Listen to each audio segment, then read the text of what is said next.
Oke, di penghujung tahun 2020, tepatnya di tanggal 29 Desember, hari Selasa pagi. Ini cuacanya cerah, guys.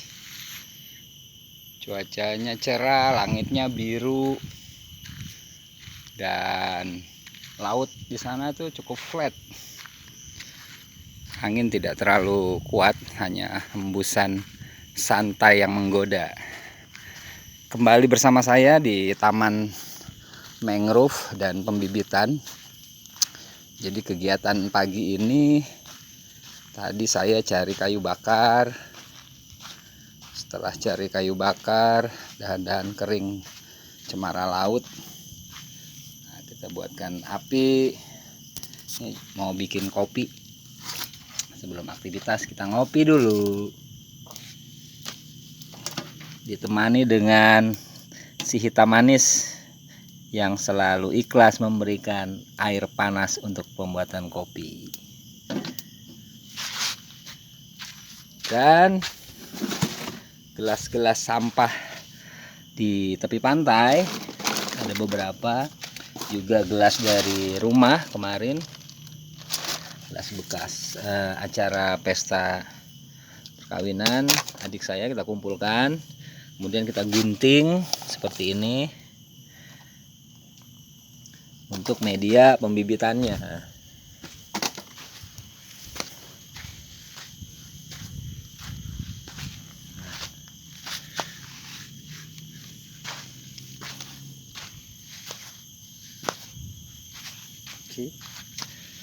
Jadi gelas-gelas ini digunting tepinya agar dia rapat susunannya, si bibit-bibit bakaunya.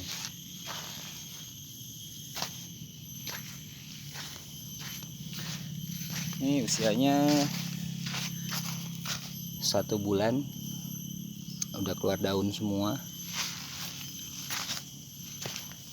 Yang ini sekitar 3 minggu. Dan satu bedengan ini kurang lebih 4.000 bibit. Jadi 2 bedengan sudah 8.000. Itu sedang proses pengisian bedengan ketiga. Yuk kita lanjut masuk ke taman mangrove-nya ya.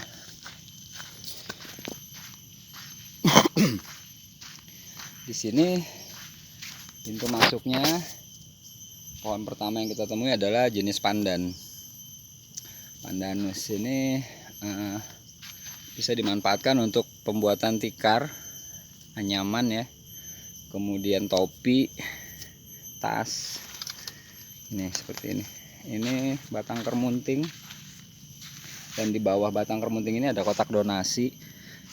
Di pintu masuknya ini sumbangan sukarela untuk pembantuan biaya perawatan, penggantian papan, paku, yang bersih-bersih dan lain sebagainya. Kemudian kita ketemu di sini pohon simpor. Ini bunganya bagus, pohon simpor ini kuning warnanya. Oke. Dan ini Rhizopora jenis stilosa. Bibit-bibitnya ini usianya sekitar 120 tahun up. Besar sekali dan sangat subur. Lihat akar-akarnya, gagah perkasa. Nah, sampai sini akarnya. Ini posisi air sedang masuk nih saat ini. Dan di pintu masuk ini memang ada batang bakau jenis Rhizopora stilosa ini, memang sengaja tidak dipotong. Artinya kita masuk sini ini menunduk. Filosofinya adalah menunduk, kita menghormati alam, menghormati pohon-pohon yang lebih dulu diciptakan sebelum manusia. Artinya kita harus menghargai atau menghormati si pohon-pohon ciptaan Tuhan atau ciptaan Allah Subhanahu wa taala, agar kita bijaksana memanfaatkannya, tidak serakah dan berlebihan. Oke, kita masuk. Lihat akarnya. Akarnya ini bisa menahan gelombang tsunami sampai kurang lebih 12 skala Richter. Belitung mungkin nggak akan gempa. Bayangkan bila gempanya di tengah lautan atau di tempat lain, gelombangnya masuk ke Pulau Belitung. Pohon-pohon inilah sebagai benteng yang menahan gelombang tsunami, terpaan air laut. Oke, next kita masuk. Ya, jadi awal pembuatan jeramba ini memang uangnya hasil ngamen dari warung kopi ke warung kopi. Kemudian hasil mancing, saya berkater mancing ke laut.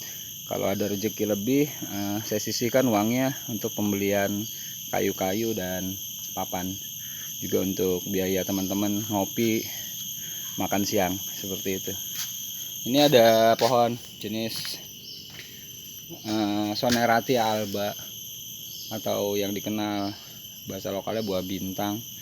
Pohon yang ini nih buahnya bisa untuk dodol, tepung sagu, seperti itu. Dan memang daun-daunnya, ini daunnya bahkan jenis keremut Malaysia ini suka banget makan daun si Soneratia alba ini. Oke, next kita lanjut. Nah, ini dia pohon jenis Soneratia alba atau buah bintang. Seperti ini karakter kulitnya pohon. Ini Rhizopora.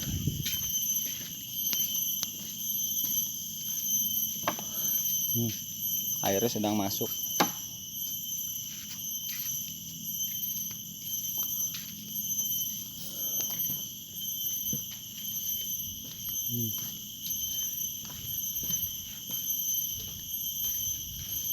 Nah, di sini rencananya masih ingin disambung lagi jerambanya ke sana, nanti ke arah hutan lindung. Pastinya kita masih membutuhkan papan, kayu, paku, dan ongkos tenaga kerjanya. Dan kemudian rumah pohon nanti di daerah sininya kita buat rumah pohon juga. Ini dingin, suhunya adem, sejuk, karena sumber oksigen semua di sini. Lanjut, ada sedikit taman, sedikit tempat. Nah, ini karena musim hujan, jadi pohon-pohon cemara yang dipotong untuk kursi dan bangku, dia ditumbuhi jamur seperti ini. Karena hujan terus sekarang. Rencananya di sini untuk tempat akustik hari Minggu. Jadi pengunjung bisa menikmati akustik live di lokasi ini sambil ngopi, sambil ngobrol-ngobrol ringan bersama sahabat dan saudara. Nah, ini jenisnya teruntum. Biasanya pagi hari ini banyak kacer atau jenis burung murai yang hitam putih itu. Pagi ini dia entah kemana, suaranya belum kedengaran. Next, ini saung atau pendopo untuk rencananya perpustakaan mini. Bukunya di rumah udah ada sekitar 300-an, cuma lagi sedang pembuatan rak-rak bukunya nanti dari akrilik supaya nggak dimakan hama atau rayap, tikus, kera dan sebagainya. Kita coba pasang nanti di sini akrilik untuk penempatan buku-buku. Seperti itu. Oke, nah ini Rhizopora ini juga usianya kurang lebih sekitar 60-an tahun. Oke. Nah, ini pondoknya. Rencananya juga nanti ada kantin di sini buat masak-masak. Timong, kremut, ketam, udang kita masak-masak di sini. Olah sendiri. Nah, ini ada sedikit kamar buat istirahatnya. Dan di samping dan belakangnya sangat rimbun pohon mangrove. Dingin sekali di sini. Sejuk.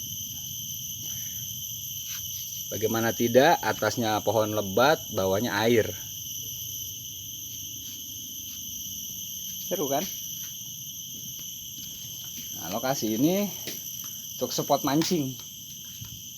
Sambil duduk-duduk santai di sini, kita mancing ikan bluko, seriding, ungar, dan lain sebagainya.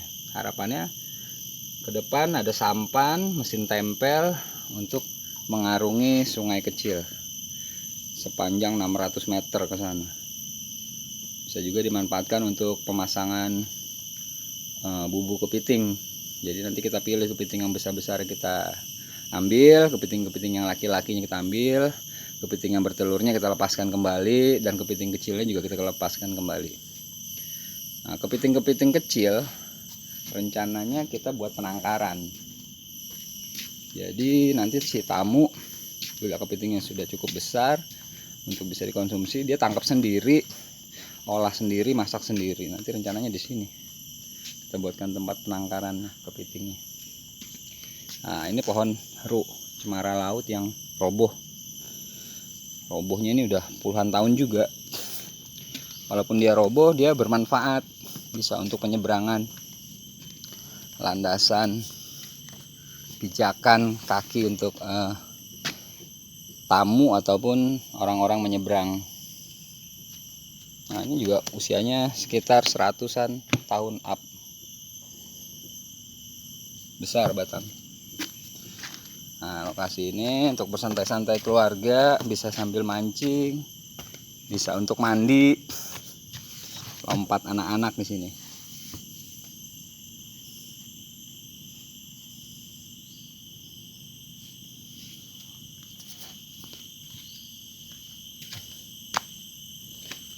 Dan ini pintu keluarnya.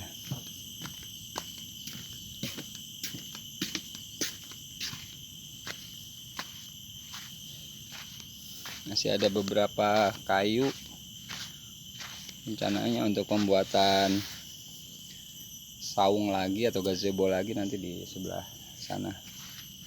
Oke, lanjut. Jadi ada 1, 2, 3, 4, 5, 6, 7 bedengan. Kalau bedengan yang ini dia lebih panjang, kapasitas bibitnya bisa menampung sekitar 7.000-an bibit satu bedeng. Nah, di sini juga ada WC, kamar kecil.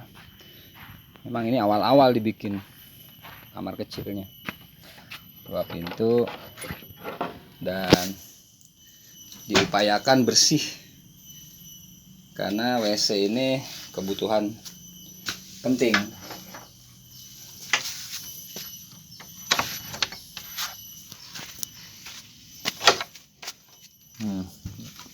Bersih kan? Jadi tempat-tempat pariwisata diupayakan WC-WC-nya itu bersih dan wangi kalau bisa. Oke, ini sumur gali. Walaupun airnya tidak bening sekali, tapi ya sangat dibutuhkan. Lumayan lah, tidak ada rasa payaunya, airnya lumayan bening.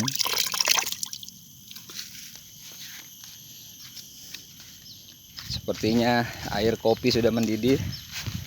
Kita lanjut ngopi dulu dan tetap semangat. Salam lestari.